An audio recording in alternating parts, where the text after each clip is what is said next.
Hello guys, this is Mrs. Britt. I am going to be reading Chapter 5 to you. Forgive me if I mispronounce something. Maybe you can help me when you return to class. Las Guayabas. Guavas. They emerged from the fig orchard and continued through the pear grove. When they came into a clearing, they saw Senor Rodriguez waiting with a lantern by the barn doors. They hurried inside. Pigeons fluttered in the rafters. Their wagon was waiting, surrounded by crates of green guavas. "Did Marisol come?" asked Esperanza, her eyes searching the barn. "I could tell no one about your departure," said Senor Rodriguez. "When the time is right, I will tell her that you looked for her and said goodbye. Now we must hurry. You need the protection of darkness."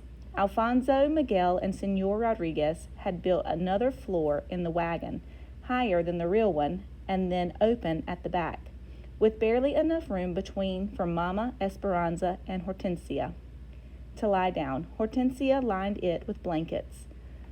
Esperanza had known about the plan, but now she hesitated when she saw the small space. "Please, can I sit with Alfonso and Miguel?" "Mija, it is necessary," said Mama. "There are too many bandits," and Alfonso. "It is not safe for women to be on the roads at night. Besides, your uncles have many spies, remember? That is why we must take the wagon to Zacatecas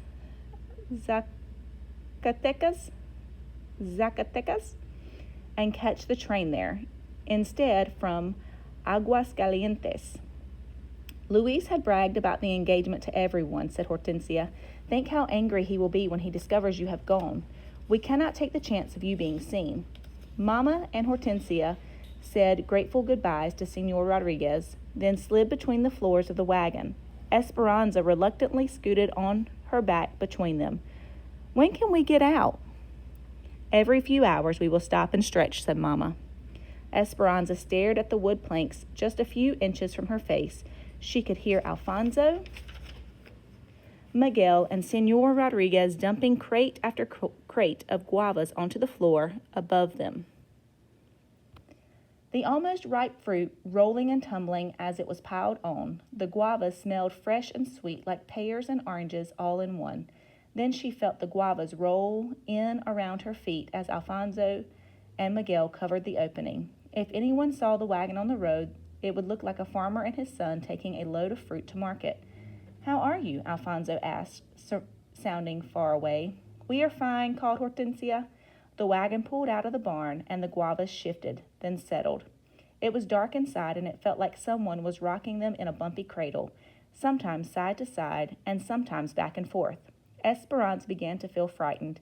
She knew that with a few kicks of her feet she could get out, but still she felt trapped. Suddenly she thought she couldn't breathe.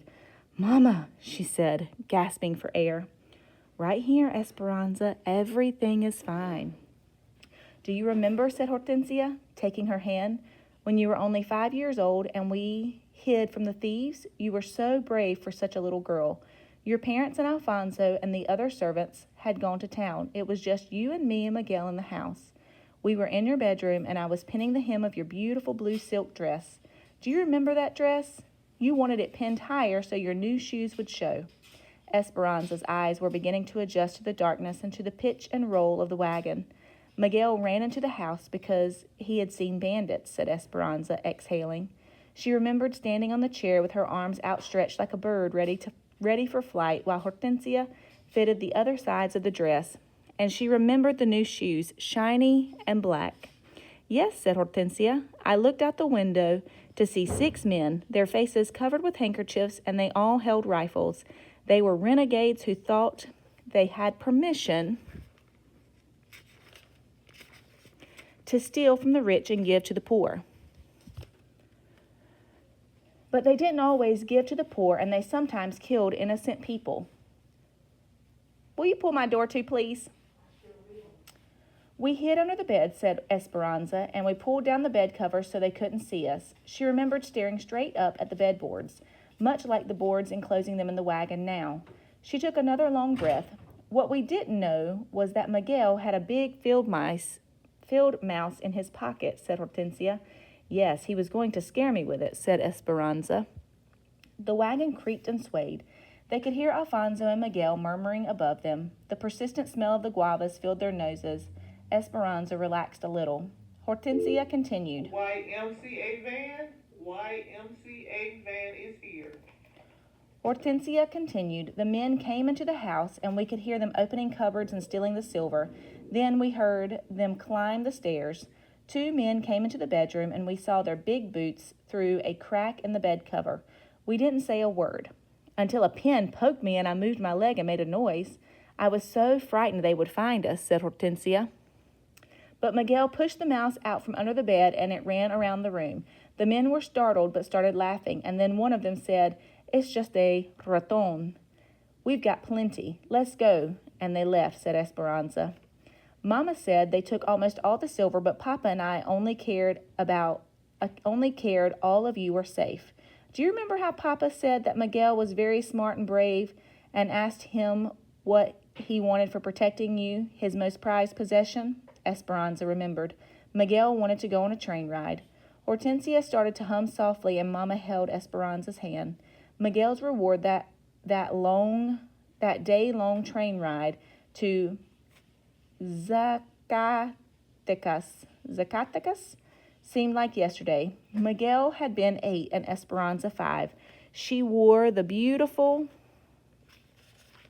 blue silk dress and could see Miguel standing at the station, wearing a bow tie and practically shining, as if Hortensia had cleaned and starched his entire body. Even his hair was slicked down smooth and his eyes gleamed with excitement. He was mesmerized by the locomotive, watching it slowly pull in. Esperanza had been excited too. When the train arrived, all sputtering and blustery, porters had hurried to escort them, showing them the way to their car. Papa took her hand and Miguel's, and they boarded, waving goodbye to Alfonso and Hortensia. The compartment had seats of soft leather, and she and Miguel had bounced happily upon them. Later, they ate in the dining car at little tables covered in white linens and set with silver and crystal. When the waiter came and asked if there was anything he could bring them, Esperanza said, "Yes, please, bring lunch now." The men and women, dressed in their hats and fancy clothes, smiled and chuckled at what must have looked like a doting father and 2 privileged children. When they arrived in Zacatecas, the women, wrapped in a colorful rebozo, a blanket shawl, boarded the train, selling mangoes on a stick. The mangoes were peeled and carved to look like exotic flowers. Papa bought one for each of them. On the return ride, she and Miguel, with their noses pressed against the window and their hands still sticky from the fresh mango, had waved to every person they saw. The wagon jostled them now as it hit a hole in the road. Esperanza wished that she could get to Zacatecas as fast as she had that day on the train instead of traveling on back roads hidden in a slow wagon. But this time she was buried beneath a mountain of guavas and could not wave to anyone. There was no comfort and there was no Papa. Esperanza stood at the station in Zacatecas, tugging at the second-hand dress. It didn't fit properly, and it was the most awful yellow. And even though they had been out of the wagon for some hours, she still smelled like guavas. It had taken them 2 days to arrive. I wonder if it's that yellow dress. To arrive in Zacatecas, but finally that morning they left the wagon hidden in a thicket of shrubs and trees and walked into town. After the discomfort of the wagon, she was looking forward to the train. The locomotive arrived pulling a line of cars and hissing and spewing steam, but they did not board the fancy car with the compartments and leather seats or the dining car with the white linens. Instead, Alfonso led them to a car with rows of wooden benches like church pews facing each other, already crowded with peasants. Trash littered the floor, and it reeked of rotting fruit and urine. A man with a small goat on his lap grinned at Esperanza, revealing no teeth. 3 barefoot children, 2 boys and a girl, crowded near their mother. Their legs were chalky with dust, their clothes were in tatters, and their hair was grimy. An old, frail beggar woman pushed by them to the back of the car, clutching a picture of Our Lady of Guadalupe. Her hand was outstretched for alms. That's offerings. Esperanza had never been so close to so many peasants before. When she went to school, all of her friends were like her. When she went to town, she was escorted and hurried around any beggars. But the peasants always kept their distance. That was simply the way it was. She couldn't help but wonder if they would steal her things. "Mama," said Esperanza, stopping in the doorway, "we cannot travel in this car. It is not clean, and the people do not look trustworthy." Esperanza saw Miguel frown as he edged around her to sit down. Mama took her hand and guided her to an empty bench where Esperanza slid over next to the window. "Papa would never have let us sit here, and Abuelita wouldn't approve," she said stubbornly. "Mija, it is all we can afford," said Mama. "We must make do. It is not easy for me either. But remember, we are going to a place that will be better than living with Tio Luis, and at least we will be together." The train pulled out and settled into a steady motion. Hortensia and Mama took out their crocheting. Mama was using a small hook and white cotton thread to make carpitas, laced doilies to put under a lamp or a vase. She held up her work to Esperanza and smiled. "Would you like to learn?" Esperanza shook her head. Why did Mama bother crocheting lace? They had no vases or lamparas to put on top of them. Esperanza leaned her head against the window. She knew she did not belong here. She was Esperanza Ortiga from El Rancho de las Rosas. She crossed her arms tightly and stared out the window. For hours, Esperanza watched the undulating land pass in front of her. Everything seemed to remind her of what she had left behind. The nopales reminded her of Abuelita, who loved to eat the prickly pear cactus, sliced and soaked in vinegar and oil. The dogs from small villages that barked and ran after the train reminded her of Marisol, whose dog, Capitan, chased after trains the same way. And every time Esperanza saw a shrine decorated with crosses, flowers, and miniature statues of saints next to the rails, she couldn't help but wonder if it had been someone's father who had died on the tracks, and if somewhere there was another girl who missed him too. Esperanza opened her valise to check on the doll, lifting it out and straightening her clothes. The barefoot peasant girl ran over. "Mona!" she said, and reached up to touch the doll. Esperanza quickly jerked it away and put it back in the valise, covering it with the old clothes. "Mona, Mona!" said the little girl, running back to her mother, and then she began to cry.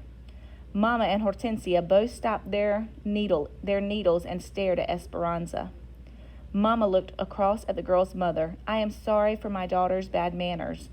Esperanza looked at Mama in surprise. Why was she apologizing to these people? She and Mama shouldn't even be sitting in this car. Hortensia looked from one to the other and excused herself. "I think I will find Alfonso and Miguel and see if they brought tortillas at the station." Hey, listen, I gotta get out. Mama looked at Esperanza. I don't think it would have hurt to let her hold it for a few moments. "Mama, she is poor and dirty," said Esperanza, but Mama interrupted.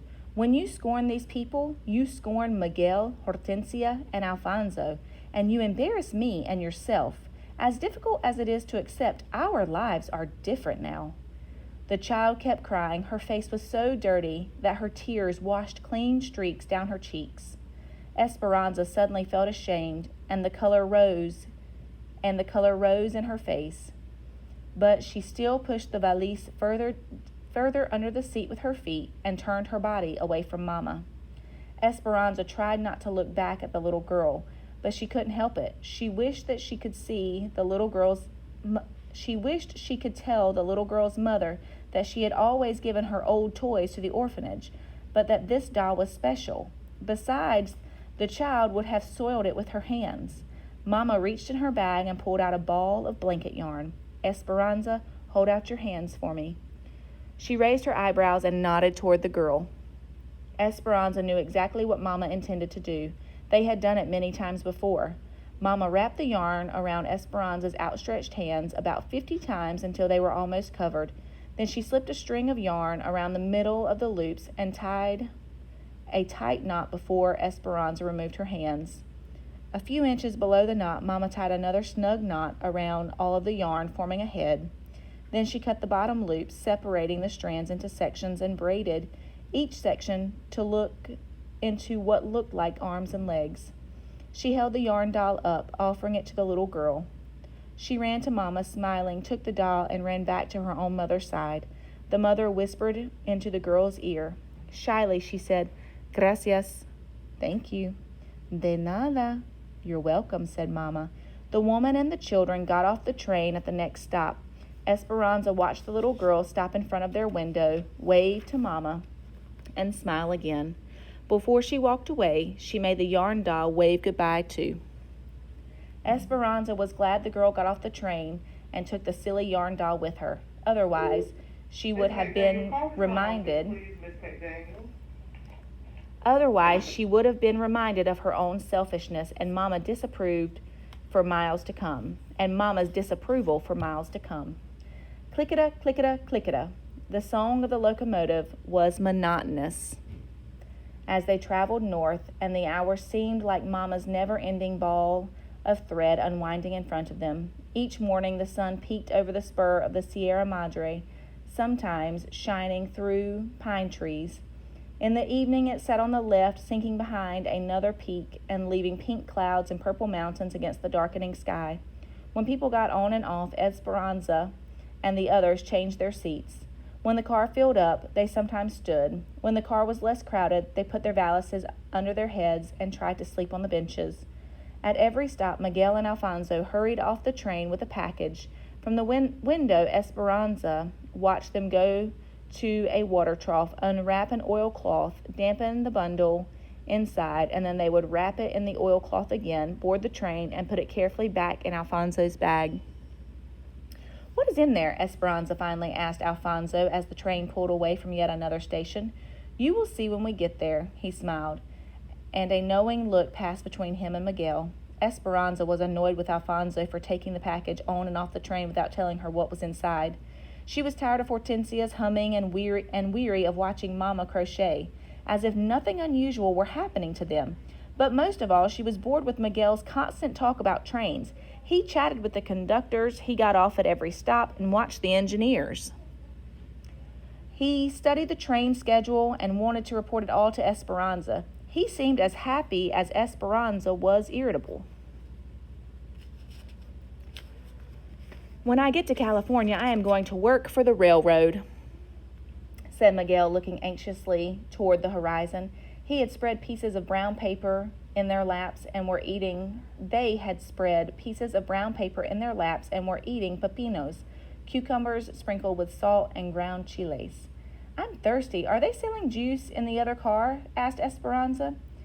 "I would have worked at the railroad in Mexico," continued Miguel, as if Esperanza had not tried to change the subject.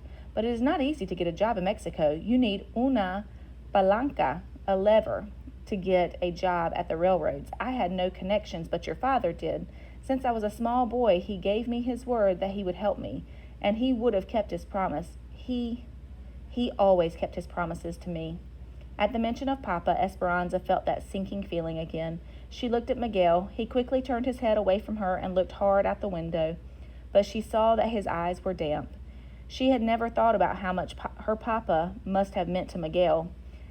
It dawned on her that even though Miguel was a servant, Papa may have thought of him as the son that he never had. But Papa's influence was gone. What would happen to Miguel's dreams now? And in the United States? She asked quietly. "I hear that in the United States you do not need una palanca, that even the poorest man can become rich if he works hard enough." They had been on the train for 4 days and nights when a woman got on with a wire cage containing 6 red hens. The chickens squawked and cackled, and when they flapped their wings, tiny russet feathers floated around the car. The woman sat opposite Mama and Hortensia, and within minutes she had told them that her name was Carmen, that her husband had died and left her with 8 children, and that she had been at her brother's house helping his family with a new baby. Would you like dulces? Sweets? She asked Esperanza, holding out a bag. Esperanza looked at Mama, who smiled and nodded her approval. Esperanza hesitantly reached inside and took out a square of coconut candy. Mama had never permitted her to take candy from someone she didn't know before, especially from a poor person. Senora, why do you travel with the hens? Asked Mama. I sell eggs to feed my family. My brother raises hens and gives these to me. And you can support your large family that way? Asked Hortensia. Carmen smiled. I am poor, but I am rich. I have my children, I have my garden with roses, and I have my faith, and the memories of those who have gone before me. What more is there? Hortensia and Mama smiled, nodding their heads, and after a few thoughtful moments, Mama was blotting away stray tears. The three women continued talking as the train passed fields of corn, orange orchards, and cows grazing on rolling hills. They talked as the train traveled through small towns where peasant children ran after the caboose, just for the sake of running. Soon Mama was confiding in Carmen, telling her all that had happened with Papa and Tío Luis. Carmen listened and made clucking noises like one of her hens, as if she understood Mama's and Esperanza's problem. Esperanza looked from Mama to Carmen to Hortensia. She was amazed at how easily Carmen had plopped herself down and had plunged into intimate conversation. It didn't seem correct somehow. Mama had always been so proper and concerned about what was said and not said. In Aguascalientes, she would